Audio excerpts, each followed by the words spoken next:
ನಮಸ್ಕಾರ ಸ್ನೇಹಿತರೆ, ನಾನು ನಿಮ್ಮ ದಾಸ್. ನಾನಿವತ್ತು ನಿಮ್ಮನ್ನು ಒಂದು ವಿಶೇಷವಾದ ಜಾಗಕ್ಕೆ ಕರ್ಕೊಂಡು ಹೋಗ್ತಾ ಇದ್ದೀನಿ. ನನಗೆ ಬಹಳ ಇಷ್ಟವಾದ ಒಂದು ಸ್ಥಳ, ಬೇರೆ ಎಲ್ಲೂ ಹೋಗೋಕ್ಕಿಂತನೂ ತುಂಬ ಖುಷಿ ಕೊಡುವಂತಹ ಜಾಗ. ಯಾಕೆ ಅಂತ ಮುಂದಕ್ಕೆ ಹೇಳ್ತೀನಿ. ಹೌದು ಸ್ನೇಹಿತರೆ, ನಾನು ಇವತ್ತು ನಿಮ್ಮನ್ನು ಒಂದು ಮಲೆನಾಡಿನ ಒಂದು ಊರಿಗೆ ಕರ್ಕೊಂಡು ಹೋಗ್ತಾ ಇದ್ದೀನಿ. ಚಿಕ್ಕಮಗಳೂರು ಜಿಲ್ಲೆ ನರಸಿಂಹರಾಜಪುರ, ಶೃಂಗೇರಿಯಿಂದ ಬರೀ 50 ಕಿಲೋಮೀಟರ್ ದೂರ, ಶಿವಮೊಗ್ಗದಿಂದನೂ ಅಷ್ಟೇ 50 ಕಿಲೋಮೀಟರ್ ದೂರ. ನೀವು ಶೃಂಗೇರಿಗೆ ಹೋಗ್ಬೇಕಂದ್ರೆ NR ಪುರದ ಮೇಲೆ ಹಾದು ಹೋಗ್ಬೋದು, ಶಿವಮೊಗ್ಗದ ಮೇಲೂ ಹೋಗ್ಬೋದು, ಚಿಕ್ಕಮಗಳೂರು ಮೇಲೂ ಹೋಗ್ಬೋದು. ಅಲ್ಲಿನ ಪ್ರೇಕ್ಷಣೀಯ ಸ್ಥಳ ಯಾವುದು ಅಂತ ಕೇಳಿದ್ರೆ ಕಷ್ಟ ಆಗ್ಬೋದು. ಆದರೆ ನಾನು ಹೇಳೋದು ಇಡೀ ಊರೇ, ಇಡೀ ಪ್ರದೇಶವೇ ಒಂದು ಪ್ರೇಕ್ಷಣೀಯ ಸ್ಥಳ. ಯಾಕಂದರೆ ಮಲೆನಾಡಿನ ಪ್ರದೇಶ, ಎಲ್ಲಿ ನೋಡಿದ್ರು ಹಸಿರು, ಕಾಡು, ಗುಡ್ಡ, ವ್ಯವಸಾಯದ ಭೂಮಿಗಳು, ತೋಟ, ಏನು ತೋಟದಲ್ಲಿ ಅಡಿಕೆ ತೋಟ, ಕಾಫಿ ತೋಟ, ರಬ್ಬರು. NR ಪುರಕ್ಕೆ ಭೇಟಿ ಕೊಡುವುದಕ್ಕಿಂತ ಮೊದಲು NR ಪುರದ ಇತಿಹಾಸವನ್ನು ಅಲ್ಲೇ ಹುಟ್ಟಿ ಬೆಳೆದ BM ಮಾನ್ಯ ಇವರು ಮಂಗಳವಾರ ಪತ್ರಿಕೆಯ ಸಂಪಾದಕರಾಗಿದ್ದರು. NR ಪುರದ ಬಗ್ಗೆ ಒಂದು ಪುಸ್ತಕ ಕೂಡ ಬರೆದಿದ್ದಾರೆ. ಅವರ ಹತ್ರ ನಾವು NR ಪುರದ ಇತಿಹಾಸವನ್ನು ಕೇಳಿ ತಿಳ್ಕೊಳ್ಳೋಣ. ನಮ್ಮ ಆ ಪ್ರದೇಶವನ್ನು ಕರಿತಾ ಇದ್ದಿದ್ದು ಎಡೆಹಳ್ಳಿ ಅಂತ. ಎಡೆಹಳ್ಳಿ ಅಂದರೆ ಎಲ್ಲರಿಗೂ ಬಂದು ಮಧ್ಯದಲ್ಲಿ ನಿಲ್ಲುವುದಂಥ ಒಂದು ಜಾಗ. ಯಾವುದು ನಮ್ಮ ಶೃಂಗೇರಿಗೆ ಹೋಗೋರು ಅಥವಾ ಈ ಕಡೆ ಮೈಸೂರಿಂದ ಬರೋರು, ತರೀಕೆರೆಯಿಂದ ಬರೋರಿಗೆಲ್ಲವೂ ಮಧ್ಯ ಸಿಗುವಂಥ ಒಂದು ಊರು, ಒಂದು ತಂಗುದಾಣ ಅಂತಲೇ ಹೇಳ್ಬೋದು. ನಮ್ಮ NR ಪುರದ ಆ ಒಂದು ಜನಸಂದಣಿ ಹೇಗಿತ್ತು, ಜನಗಳು ಯಾವ ರೀತಿ ಬರ್ತಾಯಿದ್ರು ಎಂಬುದನ್ನು ಖ್ಯಾತ ಕಾದಂಬರಿಗಾರ ಭೈರಪ್ಪನವರು ತಮ್ಮ ಗೃಹಭಂಗ ಕಾದಂಬರಿಯಲ್ಲಿ ಹೇಳಿದೆ. ಅಲ್ಲಿ ಅವರು ಟ್ರೈನ್ ಹಿಡಿದು ಬಂದು ಬಸ್ ಸ್ಟ್ಯಾಂಡಿಗೆ ಬರಬೇಕಾದ್ರೆ ಜನಗಳು ಶೃಂಗೇರಿ ಶೃಂಗೇರಿ ಶೃಂಗೇರಿ ಅಂತ ತುಂಬ ಕೂಗ್ತಾಯಿದ್ರು. ಅಂದರೆ ಶೃಂಗೇರಿಗೆ ಹೋಗುವಂತಹ ಜನಗಳಿಗೆ ಇದು ಒಂದು ತಂಗುದಾಣ. ಇಲ್ಲಿಂದ ಮುಂದೆ ಬಸ್ಸಿನಲ್ಲಿ ಹೋಗ್ತಾಯಿದ್ರು. ಯುವರಾಜರಂಥ ನರಸಿಂಹರಾಜ ಒಡೆಯರು ಬಂದಾಗ ಅವರಿಗೆ ಈ ಊರಿನ ಜನರ ಆತಿಥ್ಯ ನೀಡುವ ಇದು ಕಂಡು ನನ್ನ ಹೆಸರನ್ನೇ ಯಾಕೆ ಈ ಊರಿಗೆ ಇಡಬಾರ್ದು ಅಂತ ಹೇಳಿ ಅವರು ಸಜೆಷನ್ ಮಾಡಿದ್ರು, ಅಂದರೆ ಸಲಹೆ ಕೊಟ್ಟರು. ಅದರಂತೆ ಇವರಿಗೆ ನರಸಿಂಹರಾಜಪುರ ಅಂತ ಹೆಸರು ಬಂತು. ಎಡೆಹಳ್ಳಿ ಮರ್ತೋಯ್ತು ಜನಗಳಿಂದ. ಮೊದಲು ಇಲ್ಲಿ ಟ್ರೈನ್ ಅಂದರೆ ರೈಲು ಗಾಡಿಗಳು ಬರ್ತಾಯಿತ್ತು. ಮೊದಲು ಅದನ್ನು ಭದ್ರಾವತಿಯಿಂದ ಶುರು ಮಾಡಿದ್ದು, ಯಾಕಂದರೆ ಅವಾಗ ಅದು ಅದುರು ತಗೊಂಡೋಗ್ಬೇಕು ಎಂಬ ಉದ್ದೇಶದಿಂದ ಶುರು ಮಾಡಿದ್ದು ಭದ್ರಾವತಿ VSNಗೆ. ಅದರಿಂದ ಮತ್ತೆ ಇಲ್ಲಿಂದ ಇದನ್ನು ಕಲ್ಲಿದ್ದು ಅಲ್ಲಿ ಇದ್ದಿಲು ಮರವನ್ನು ಸುಟ್ಟು ಇದ್ಲು ತಯಾರಿಸುವ ಅದನ್ನು ತಗೊಂಡು ಹೋಗ್ತಿದ್ದರು. ಹಾಗೆ ಎರಡೂ ರೀತಿಯ ಆ ಕಡೆಗೂ ಈ ಕಡೆಗೂ ಒಂದಾದಂತಹ ಕೆಲಸಗಳಿಗಾಗಿ ಈ ರೈಲು ಪ್ರಾರಂಭ ಆಯಿತು. ಆವಾಗ ಎರಡು ಬೋಗಿ, ಅದಕ್ಕೆ ಪ್ರಯಾಣಿಕರ ಬೋಗಿ ಇರ್ತಿತ್ತು. ಬರ್ತಾ ಈ ಲಾರಿಗಳು ಬರೋಕ್ಕೆ ಶುರುವಾಯಿತು. ಹಾಗೆ ಹೆಚ್ಚಿನ ಸಂಪರ್ಕ ಬೇರೆ ಊರಿಂದ NR ಪುರಕ್ಕೆ ಆಯಿತು. ಹಾಗೆ NR ಪುರ ಬೆಳೀತಾ ಬಂತು. ಅಷ್ಟೊತ್ತಿಗೆ ಡ್ಯಾಮ್ ಬಂದು ಜಲಾಶಯದಲ್ಲಿ ಮುಳುಗಡೆ ಆಗೋಯಿತು. ಸುಮಾರು 3 ಕಡೆಯೂ ಜಲ ಬಂದು ತುಂಬಿ ಇದರ ಬೆಳವಣಿಗೆ ನಿಂತೋಯಿತು. ಇದು ಭದ್ರಾ ಅಣೆಕಟ್ಟಿನ ಹಿನ್ನೀರು. ಲಕ್ಕೋಳಿನಲ್ಲಿ ಭದ್ರಾ ನದಿಗೆ ಅಡ್ಡಲಾಗಿ ಅಣೆಕಟ್ಟನ್ನು ಕಟ್ಟಿ ಶಿವಮೊಗ್ಗ, ಭದ್ರಾವತಿ, ತರೀಕೆರೆ ಅಂತ ಊರುಗಳಿಗೆ ನೀರಾವರಿಯನ್ನು ಕಲ್ಪಿಸಿಕೊಡಲಾಗಿದೆ. ನೋಡಿ, ಇದು NR ಪುರದ ಪದವಿ ಕಾಲೇಜು. ನಾನಿವತ್ತು ಮುಖ್ಯವಾಗಿ ನಿಮಗೆ NR ಪುರದ ಪ್ರೇಕ್ಷಣೀಯ ಸ್ಥಳಗಳ ಬಗ್ಗೆ ಹೇಳೋದಕ್ಕಿಂತ ಹೆಚ್ಚಾಗಿ 20-25 ವರ್ಷಗಳಿಂದ ಇಲ್ಲಾದ ಅಭಿವೃದ್ಧಿ, ಕೃಷಿಯಲ್ಲಿ ಆದ ಬದಲಾವಣೆಗಳ ಬಗ್ಗೆ ಸ್ವಲ್ಪ ಬೆಳಕು ಚೆಲ್ಲಬೇಕು ಅಂತ ಯೋಚನೆ ಮಾಡ್ತಾ ಇದ್ದೀನಿ. ನೋಡಿ, ಇದು NR ಪುರದ ಬಸ್ ಸ್ಟ್ಯಾಂಡ್. ಬಸ್ ಸ್ಟ್ಯಾಂಡ್ನಿಂದ ಬಲಕ್ಕೆ ಹೋದರೆ ಶೃಂಗೇರಿ, ಚಿಕ್ಕಮಗಳೂರು ಕಡೆಗೆ ಹೋಗೋದು. ನಾವೀಗ ಮೊದಲು ಎಡಗಡೆ ಹೋಗ್ತಾ ಇದ್ದೀವಿ, ಯಾಕಂದರೆ ಇತ್ತೀಚೆಗೆ ಒಂದು ಸೇತುವೆ ಉದ್ಘಾಟನೆ ಆಯಿತು. ರಾಜ್ಯಾದ್ಯಂತ ಬಹಳ ಸುದ್ದಿಯಲ್ಲೂ ಇತ್ತು. ಆ ಸೇತುವೆ ಹೆಸರು ಸಿದ್ದರಾಮಯ್ಯ ಸೇತುವೆ. 1958ರಲ್ಲಿ ಭದ್ರಾ ನದಿ ಅಡ್ಡಲಾಗಿ ಲಕ್ಕವಳ್ಳಿಯಲ್ಲಿ ಅಣೆಕಟ್ಟನ್ನು ಕಟ್ಟಲಾಯಿತು. ಹಾಗಾಗಿ ಭದ್ರಾವತಿ, ಶಿವಮೊಗ್ಗ, ತರೀಕೆರೆ ಅಂತ ಪ್ರದೇಶಗಳಿಗೆ ನೀರಾವರಿ ಸೌಲಭ್ಯ ಸಿಕ್ಕಿ ಭಾಳಷ್ಟು ಪ್ರಗತಿಯನ್ನು ಸಾಧಿಸಿತು. ಆದರೆ ಈ ಭದ್ರಾ ಅಣೆಕಟ್ಟಿನ ಹಿನ್ನೀರಿನಿಂದಾಗಿ NR ಪುರದ ಸಾವಿರಾರು ಎಕರೆ ಭತ್ತ ಬೆಳೆಯುವ ಫಲವತ್ತಾದ ಭೂಪ್ರದೇಶ ಮುಳುಗಡೆಯಾಗೋಯಿತು. ನೂರಾರು ಜನ ರೈತರು ಅಕ್ಕಪಕ್ಕದ ಜಿಲ್ಲೆಗಳಿಗೆ ವಲಸೆ ಹೋದರು. ಭತ್ತದ ಕಣಜ ಎಂದು ಹೆಸರುವಾಸಿಯಾಗಿದ್ದ NR ಪುರದ ಬಹಳಷ್ಟು ಭಾಗ ನೀರಿನಲ್ಲಿ ಆವೃತವಾಗಿ ಅಭಿವೃದ್ಧಿ ಕುಂಠಿತವಾಯಿತು. ಹಲವಾರು ಕುಟುಂಬಗಳು ವಲಸೆ ಹೋದರೂ ಕೆಲವು ಕುಟುಂಬಗಳು ತಮ್ಮ ಪೂರ್ವಜರು ಬಾಳಿ ಬದುಕಿದ ಊರನ್ನು ಬಿಟ್ಟು ಹೋಗಲು ಒಪ್ಪದೆ ಅಲ್ಲೇ ಉಳಿದು ಹೋದರು. ಹೊನ್ನೆಕೊಡಿಗೆ ಎಂಬ ಹಳ್ಳಿ ಕೂಡ ಅದರಲ್ಲಿ ಒಂದು. ಭದ್ರಾ ನದಿಯ ಹಿನ್ನೀರಿನಿಂದಾಗಿ ಹೊನ್ನೆಕೊಡಿಗೆಯಿಂದ NR ಪುರ ಬರಬೇಕಾದ್ರೆ ಅವರು 25 ಕಿಲೋಮೀಟರ್ ಸುತ್ತಕೊಂಡು ಬರಬೇಕಿತ್ತು. ಆಗಿನ ಕಾಲದಲ್ಲಿ ಕಾರು ಬಸ್ಗಳು ಇಲ್ದಿದ್ದಾಗ ಯಾರಾದರೂ ಕಾಯಿಲೆ ಬಿದ್ದರೆ 25 ಕಿಲೋಮೀಟರ್ ಎತ್ತಿನ ಗಾಡಿಯಲ್ಲಿ ಆ ಪೇಷಂಟ್ನ ಕರ್ಕೊಂಡ್ಬರ್ಬೇಕಾಗಿತ್ತು. ಅಂತಹ ಪರಿಸ್ಥಿತಿ ಇತ್ತು.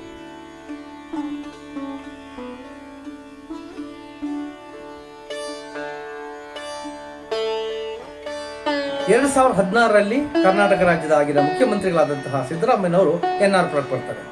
ಏತ ನೀರಾವರಿ ಯೋಜನೆಯ ಉದ್ಘಾಟನೆ ಮತ್ತು ಪ್ರವಾಸಿ ಮಂದಿರದ ಉದ್ಘಾಟನೆ ಕೂಡ ಇತ್ತು. ಆಗ ಸ್ಥಳೀಯರಾದಂತಹ ಸರೋವರ ಶ್ರೀನಿವಾಸರವರು ಅವರು ಅವಾಗ MLC ಕೂಡ ಆಗಿದ್ದರು ಮತ್ತು ಸಿದ್ದರಾಮಯ್ಯನವರ ನಿಕಟವರ್ತಿಗಳು ಕೂಡ ಆಗಿದ್ದರು. ಅವರು ಹೊನ್ನೇಕುಡಿಗೆ ವಿಭಾಗದ ಜನರ ಕಷ್ಟಗಳನ್ನು ಸಿದ್ದರಾಮಯ್ಯನವರಿಗೆ ವಿವರಿಸಿ ನೀವೇನಾದರೂ ಮಾಡಬೇಕು, ಅವರಿಗೆ ಸಹಾಯ ಮಾಡಬೇಕು ಅಂತ ಕೇಳ್ಕೊಂಡಾಗ 20 ಕೋಟಿ ವೆಚ್ಚದ ಸೇತುವೆಯ ಕಾಮಗಾರಿಗೆ ಓಕೆ ಅಂತಾರೆ. ಅಷ್ಟೇ ಅಲ್ಲ, 2017ರಲ್ಲಿ ಅದರ ಶಂಕುಸ್ಥಾಪನೆ ಕೂಡ ಸಿದ್ದರಾಮಯ್ಯನವರೇ ಬರ್ತಾರೆ.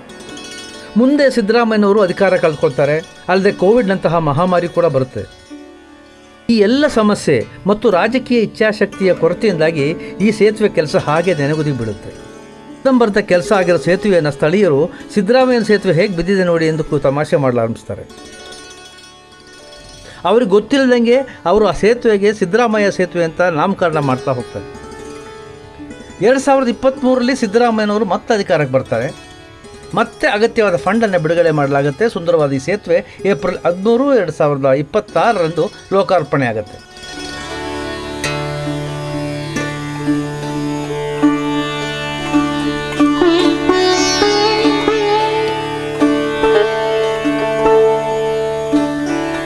ಈಗಲೂ ಕೂಡ ಸಿದ್ದರಾಮಯ್ಯನವರೇ ಇದರ ಉದ್ಘಾಟನೆಯನ್ನು ಮಾಡ್ತಾರೆ. ಬಹಳ ವಿಜೃಂಭಣೆಯಿಂದ ಇದರ ಲೋಕಾರ್ಪಣೆ ಆಗುತ್ತೆ. ಅವರ ಒಂದು ಪುತ್ಥಳಿಯನ್ನು ಕೂಡ ಇಲ್ಲಿ ಅನಾವರಣ ಮಾಡಲಾಗಿದೆ. ಇಲ್ಲಿ ಸಿದ್ದರಾಮಯ್ಯನವರ ಕೊಡುಗೆಯನ್ನು ಎಷ್ಟು ಸ್ಮರಿಸಬೇಕೋ ಅಷ್ಟೇ ಶ್ರೀನಿವಾಸರವರ ಪ್ರಯತ್ನಕ್ಕೂ ಜಯ ಅನ್ನಲೇಬೇಕು. ಪ್ರತಿಯೊಬ್ಬರೂ ತಮ್ಮ ಹುಟ್ಟೂರಿಗೆ ಏನಾದರೂ ಮಾಡಲೇಬೇಕೆಂಬ ಇಚ್ಛಾಶಕ್ತಿಯನ್ನು ಬೆಳೆಸ್ಕೊಂಡ್ರೆ ಇದೇ ರೀತಿಯ ಹಲವು ಸಮಾಜಮುಖಿ ಕೆಲಸಗಳಾಗ್ತವೆ.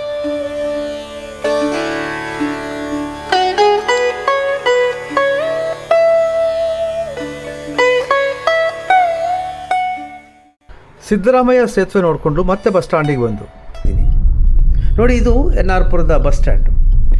ಇಲ್ಲಿನ ವಿಶೇಷತೆ ಏನಪ್ಪ ಅಂದರೆ ಇಲ್ಲೆಲ್ಲ ಬಹುತೇಕ ಪ್ರೈವೇಟ್ ಬಸ್ಸುಗಳೇ ಓಡಾಡೋದು. ಇಲ್ಲಿ ಈಗೊಮ್ಮೆ ಇತ್ತೀಚೆಗೆ ಗೌರ್ಮೆಂಟ್ ಬಸ್ಸುಗಳು ಶುರು ಆಗಿದ್ದಾವೆ. ಈ ಪ್ರೈವೇಟ್ ಬಸ್ಸುಗಳ ಟೈಮಿಂಗ್ಸ್ ಬಗ್ಗೆ ನೀವು ನಿಜವೂ ಅಪ್ರಿಷಿಯೇಟ್ ಮಾಡಬೇಕು. 10 ಗಂಟೆ ಟೈಮ್ ಅಂದರೆ 10 ಗಂಟೆಗೆ ಕರೆಕ್ಟಾಗಿ ಬಂದಿರ್ತಾನೆ. 9:59 ಅಥವಾ 10:01 ಹೊರಡೋದು ಅಷ್ಟೇ. 10:10 ಹೊರಡುತ್ತೆ ಅಂದರೆ 10:10 ಹೊರಡುತ್ತೆ. ಈ ಸಮಯಕ್ಕೆ ಕೊಡೋ ಬೆಲೆನ ನಿಜವೂ ಅಪ್ರಿಷಿಯೇಟ್ ಮಾಡಲೇಬೇಕು. ಇದು ಸರ್ಕಾರಿ ಆಸ್ಪತ್ರೆ, ಅದಕ್ಕೆ ಹೊಂದ್ಕೊಂಡಂತೆ ಪದವಿ ಪೂರ್ವ ಕಾಲೇಜು. ಒಂದು ವಿಷಯ ಹೇಳಲಿಕ್ಕೆ ಮರ್ತಿದ್ದೆ, ನೀವು ಭದ್ರಾ ಹಿನ್ನೀರನ್ನು ನೋಡಿದ್ರಲ್ಲ, ಅದು ಬೇಸಿಗೆ ಆದರೆ ಅದು ಇಳಿಯುತ್ತೆ ನೀರು. ಆವಾಗ ನಿಮಗೆ ಬ್ರಿಟಿಷರ ಕಾಲದ ಕಟ್ಟಿದ ಒಂದು ಸೇತುವೆ ಕಾಣಿಸುತ್ತೆ. ಆ ಸೇತುವೆ ಹೆಸರು ತಡಸಾ ಸೇತುವೆ ಅಂತ.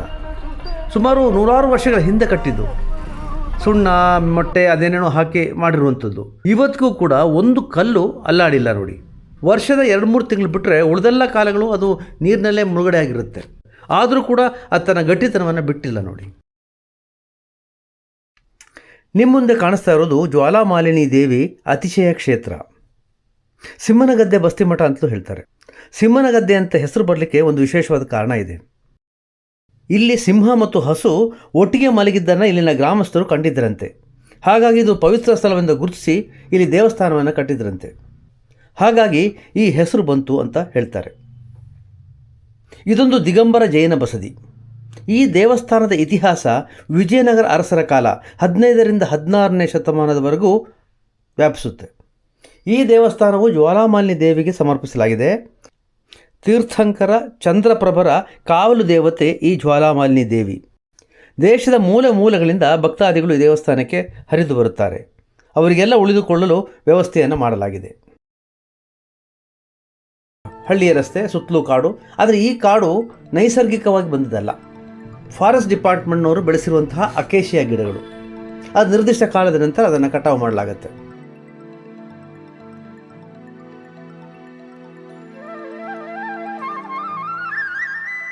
NR ಮುಖ್ಯವಾಗಿ ಭತ್ತದ ಕೃಷಿ ಮಾಡಲಾಗ್ತಿತ್ತು, ಮಳೆಯಾಶ್ರಿತ ಕೃಷಿ. ಹಾಗಾಗಿ ವರ್ಷದಲ್ಲಿ ಒಂದೇ ಬೆಳೆ. ಕೆರೆ ಕೆಳಗೆ ಅಥವಾ ಜೌಗು ಪ್ರದೇಶದಲ್ಲಿ 2ನೇ ಬೆಳೆ ಬೆಳೀತಿದ್ರು. ಕೆಲವರು ಅಡಿಕೆಯನ್ನು ಬೆಳೀತಿದ್ರು.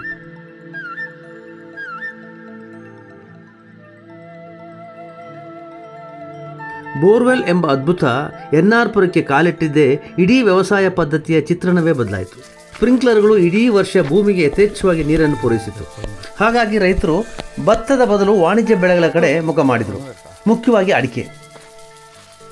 ನೋಡಿ ಅಡಿಕೆ ಸಸಿಗಳು ಹೇಗೆ ಸ್ಪ್ರಿಂಕ್ಲರ್ನಿಂದ ನೀರು ಹೊಡಿತಾ ಇದ್ದಾರೆ ಅಂತ. ಅಡಿಕೆಯಲ್ಲಿ ಮುಖ್ಯ ಕೃಷಿ ಆಯಿತು. ಗಿಡ ನೆಟ್ಟ 5-6 ವರ್ಷಗಳ ನಂತರ ಬೆಳೆ ಪ್ರಾರಂಭಿಸುತ್ತೆ. ಅದಕ್ಕೆ ಮಾಡಬೇಕಾದ ಟೈಮಿನಲ್ಲಿ ಎಲ್ಲ ಕೆಲಸ ಕರೆಕ್ಟಾಗಿ ಮಾಡ್ತಾ ಹೋಗ್ಬೇಕು. ಔಷಧಿ ಹೊಡಿಯೋದು, ಅದಕ್ಕೆ ಗೊಬ್ಬರ ಕೊಡೋದು, ಅದಕ್ಕೆ ನೀರು ಹಾಯಿಸೋದು, ಅವೆಲ್ಲ ಕರೆಕ್ಟ್. ನೀರು ಭಾಳ ಕ್ಲೀನಾಗಿ, ನೀರು ಭಾರಿ ಕ್ಲೀನ್ ಆಗಬೇಕು, ಹದ ಬೇಕು. ಹದ ಇಲ್ಲ ಅಂದರೆ ಬೇಗ ಅಡಿಕೆ ಪೆಟ್ಟು ತಗೊಳ್ತಾವೆ. ಅಂದರೆ 70,000 ಅಂದರೆ ನೀವು ಆ್ಯಕ್ಚುಲಿ ಒಂದು 10 ಕ್ವಿಂಟಲ್ ಅಂದರೆ 7 ಲಕ್ಷ ರೂಪಾಯಿ ಆಯಿತು ಒಂದು ಎಕರೆಯಲ್ಲಿ. ಒಂದು ಎಕರೆಯಲ್ಲಿ ಅದು ಒಳ್ಳೆ ಫಸಲು ಬಂದಾಗ ಎಲ್ಲರಿಗೂ ಸಿಕ್ಕಲ್ಲ ಅದು. ಒಂದು ಅಂದಾಜು ಅಂತೂ 5 ಲಕ್ಷಕ್ಕಂತೂ ಮೋಸ ಇಲ್ವಾ? 5 ಲಕ್ಷ ಬರಬೇಕು. ಓಕೆ, ಅದು ಬರಬೇಕು ಅಷ್ಟೇ. ಇದು ಬಾಬು ಎಂಬುವರ ತೋಟ. ಒಡೆಯನ ಹಿಂದೆ ಹಿಂಬಾಲಿಸ್ಕೊಂಡು ಹೋಗ್ತಾ ಇರೋ ನಾಯಿಯನ್ನು ನೋಡಿದರೆ ಕುವೆಂಪುರವರ ಕಾದಂಬರಿ ನಿಮಗೆ ನೆನಪಿಗೆ ಬರಬಹುದು. ಇಲ್ಲಿ ನೋಡಿ, ಬೆಳೆದು ನಿಂತ ಅಡಿಕೆಯನ್ನು ಮರದಿಂದ ಕೀಳ್ತಿದ್ದಾರೆ. ಅದಕ್ಕಾಗಿ 60ರಿಂದ 70 ಅಡಿಯವರೆಗಿನ ದೋಟಿಗಳು ಈಗ ಮಾರುಕಟ್ಟೆಯಲ್ಲಿ ಸಿಗುತ್ತದೆ. ಮೊದಲು ಈ ಮರಗಳನ್ನು ಹತ್ತಿ ಅಡಿಕೆಗಳನ್ನ ಕೀಳ್ತಿದ್ರು. ಒಂದು ಮರದಿಂದ ಇನ್ನೊಂದು ಮರಕ್ಕೆ ಮೇಲೆಯೇ ವರ್ಗಾವಣೆ ಆಗುತ್ತಿದ್ದ ದೃಶ್ಯ ರೋಚಕವಾಗಿರ್ತಿತ್ತು.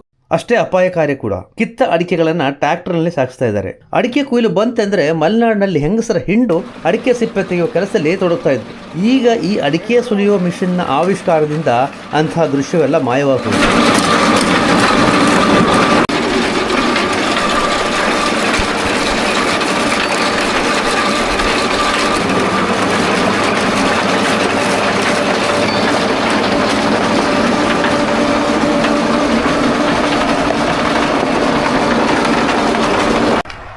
ಅದು ಹಳೆ ಅಂಡೆ. ಹಾಂ, ಇದು ಈಗ ಹೊಸದು. ಇಲ್ಲಿ ಅಡಿಕೆ ಹಾಕ್ತೀರಾ? ಇಲ್ಲಿ ಅಡಿಕೆ ಹಾಕಿ ಬೇಯಿಸೋದು.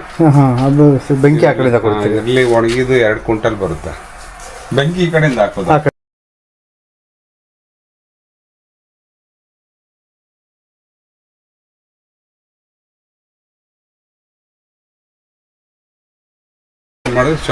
ಅಂದ್ರೆ ಅಲ್ಲಿ ಬೇಯಿಸಿದ್ರದ್ದು ಬಾಕಿ ಇಲ್ಲಿ ಬರ್ತದಲ್ವಾ? ನೀರು ಚೊಗುರು ಅಂತ. ಚೊಗುರು ಅಂದ್ರೆ ಏನು? ಚೊಗುರು ಅಂದ್ರೆ ಅದ್ರ ನೀರು ಹಾಕಿ ಬೇಯಿಸ್ತೀವಲ್ಲ, ಅದರಲ್ಲಿ ಉಳಿದಿದ್ದ ಭಾಗ ಚೊಗುರು. ಅದು ಕಲರಿಗೆ ನೀವು ಅದೇನೋ ಆಡ್ ಮಾಡ್ತಿರಲ್ಲ, ಅದೇನೋ ಏನು ಆಡ್ ಮಾಡಲ್ಲ. ಅದು ಹಳೆ ಕಾಲದಲ್ಲಿ ನಾವು ಫಸ್ಟಿಗೆ ಇದ್ ಮಾಡಿರ್ತೀವಿ, ಯಾವ್ದು ಮರದ ತಪ್ಪೆಲ್ಲ ಹಾಕಿ. ಹೌದು, ಈಗ ಹಾಕಲ್ಲ ಅದನ್ನ. ಇದು ಹಾಕಲ್ಲ. ಈ ವರ್ಷದ್ದು ಈ ಚೊಗರನ್ನ ತೆಗೆದು ಇಟ್ಟಿರ್ತೀವಿ ಮುಂದಿನ ವರ್ಷಕ್ಕೆ. ಇದೇ ಹಾಕಿ ಬೇಯಿಸಿದ್ರೆ ಸಾಕು. ಓಹೋ, ರಾಶಿ ಇದು ರಾಶಿ ಅಂದ್ರೆ ಇದು ಸ್ವಲ್ಪ ಬೆಲೆ ಕಡಿಮೆ ಅಲ್ಲ? ಅದು ಜಾಸ್ತಿ. ಇದಕ್ಕೆ ಬೆಲೆ ಜಾಸ್ತಿನಾ? ಇದು ರೇಟ್ ಕಮ್ಮಿ. ಹಸ ಎಲ್ಲ ಕೈ ಸುಲ್ ಅಲ್ಲ. ಇದು ಯಾವ್ದು ಹೇಳು? ಇದು ಗೊರ್ಬುಲು. ಇದು ಗೊರ್ಬುಲು. ಒಂದು ನಿಮಿಷ, ಗೊರ್ಬುಲು. ಇದು ಗೊರ್ಬುಲು ಅಲ್ಲ? ಇದು ಗೊರ್ಬುಲು ಅಂದ್ರೇನು, ಹಸ ಅಂದ್ರೇನು? ಹಸ ಅಂದ್ರೆ ಚಿಗುರು ಇರುತ್ತೆ. ಇದು ಇದು ಇದು ಹಸ ನೋಡ್ಲಿಕ್ಕೂ ಚೆನ್ನಾಗಿದೆ ಅಲ್ಲ? ಹಣ್ಣಾಗಿದ್ದ ಅಡಿಕೆ ಬೇಯಿಸಿ ಬಂದಾಗ ಗೊರ್ಬುಲು ಅಂತ. ಇದು ಇನ್ನು ಇದು ಹಸ. ಇದು ಹಸ. ಇದು ರೇಟ್ ಜಾಸ್ತಿ, ಕೈಯಲ್ಲಿ ಸುಲಿದ್ರೆ. ಓ, ಇದು ನಂಬರ್ 1. ಇದು ಅದ್ರ ಕೆಳಗಿಂದು. ಇದು ನೆಕ್ಸ್ಟ್ ಅದ್ರ ಕೆಳಗೆ ಅದು. ಅದ್ರ ಕೆಳಗಡೆ ನಿನಗೆ ಇದು ಇದು ಅದ್ರ ಕೆಳಗಿದ್ದು. ಓಕೆ. ಓ, 3. ಇದು ನಂಬರ್ 1, ಇದು 2, ಇದು 3. ಓಕೆ. ಹಸ, ಬೆಟ್ಟೆ, ಗೊರ್ಬುಲು. ಅಡಿಕೆ ಬೆಳೆಯ ಬಗ್ಗೆ ತಿಳ್ಕೊಂಡ್ರಿ. ಈಗ ರಬ್ಬರ್ ಬೆಳೆಯ ಬಗ್ಗೆನೂ ಸ್ವಲ್ಪ ತಿಳ್ಕೊಳ್ಳೋಣ. ಈ ಬೆಳೆಗೆ ಅಷ್ಟಾಗಿ ನೀರಿನ ಅಗತ್ಯ ಇಲ್ಲ, ಮಳೆ ನೀರೇ ಸಾಕು. ನೋಡಿ, ಈತ ಮರದಿಂದ ರಬ್ಬರ್ ಹಾಲನ್ನು ತೆಗೆಯೋ ಕೆಲಸದಲ್ಲಿದ್ದಾನೆ. ಇದಕ್ಕೆ ಟ್ಯಾಪಿಂಗ್ ಅಂತ ಹೇಳ್ತಾರೆ.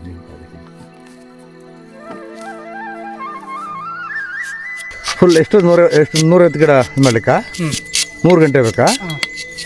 ಫುಲ್ ಹೈಟ್ ಪಟ್ಟೆ ಹಾಕಿರೋದು. ಓ, ಹೈಟ್ ಆಗ್ಬಿಡ್ತಲ್ಲ ಈಗ ಅದು ಕಡ್ದು. ಅಚ್ಚಾ. ನೀನು ಇದು ಟ್ಯಾಪ್ ಮಾಡಿ ಹೋಗ್ಬಿಡ್ತೀಯ, ಆಮೇಲೆ ಮತ್ತೆ ಇವ್ರು ಮಾಡ್ಕೊಳ್ತಾರಾ? ಇವ್ರು ಹಾಲು ತೆಗಿತಾರೆ. ಓಕೆ.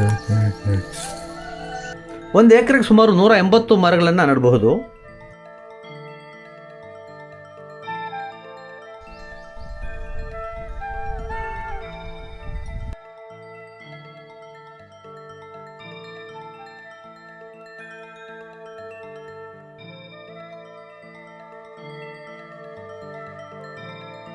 ಇಡೀ ಮನೆ ಮಂದಿ ಎಲ್ಲ ಸೇರಿ ರಬ್ಬರ್ನ ಕೆಲಸವನ್ನು ಮಾಡ್ತಾ ಇದ್ದಾರೆ ನೋಡಿ.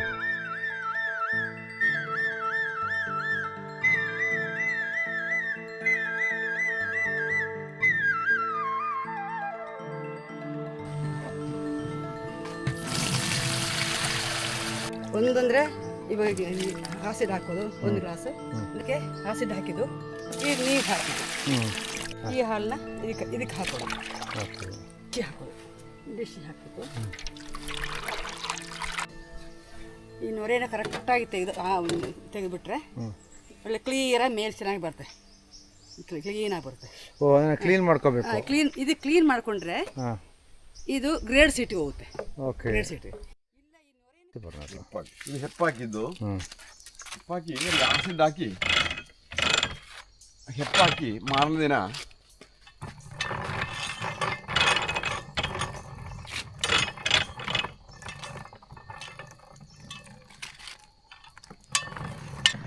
ಬರ್ತದೆ. ಹೀಗೆ ನೀರು ಹಿಂಡು ಹೋಗ್ತದಲ್ಲ, ಹಿಂಡಿ ಹೋಗ್ತದೆ.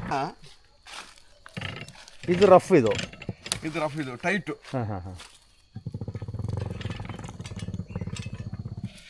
ಈ ಥರ ಒಂದು ಈ ಥರ ನಾವು ಹಾಕಿದ ಮೇಲೆ ಈ ನೀರೆಲ್ಲ ಬತ್ತಿ ಹೋಗುತ್ತಲ್ಲ, ಇಳಿದೋಗುತ್ತೆ. ನೀರೆಲ್ಲ ಇಳಿದೋದ್ಮೇಲೆ ಅದನ್ನ ಹೊಗೆಗೂಡಿ ಹಾಕ್ತೀವಿ.